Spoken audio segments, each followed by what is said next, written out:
তানসেনকে সঙ্গীত সম্রাট বলা হয় কেন? তানসেনকে সঙ্গীত সম্রাট বলা হয় কারণ তিনি ভারতীয় শাস্ত্রীয় সঙ্গীতের ইতিহাসে এক অনন্য প্রতিভা ও কিংবদন্তি ছিলেন। তার এই উপাধির কারণগুলি হল: ১ নম্বর, অসাধারণ সঙ্গীত প্রতিভা।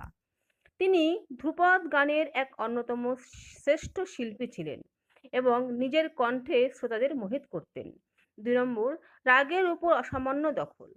তানসেন বহু প্রাচীন রাগে দক্ষ ছিলেন এবং নতুন রাগও সৃষ্টি করেছিলেন, যেমন মিয়াকি টোরি, মিয়াকি মালোহার, মিয়াকি সারং ইত্যাদি।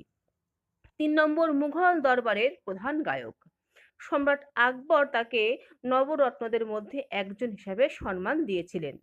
তিনি আকবরের দরবারে সর্বোচ্চ মর্যাদা পান। ৪ নম্বর, সঙ্গীতে অলৌকিক প্রভাবের কাহিনী।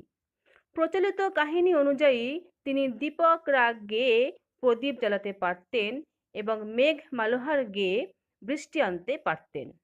৫ নম্বর, শিক্ষাদান ও উত্তরাধিকার। তার শিষ্য ও পরবর্তী প্রজন্মের গায়কেরা তার সঙ্গীত ধারা বহন করেছেন, যা আজও প্রভাবশালী। তানসেন কেবল একজন গায়ক ছিলেন না, তিনি ছিলেন ভারতীয় শাস্ত্রীয় সঙ্গীতের মুকুটমণি। তাই তানসেনকে সঙ্গীত সম্রাট বলা হয়। নমস্কার।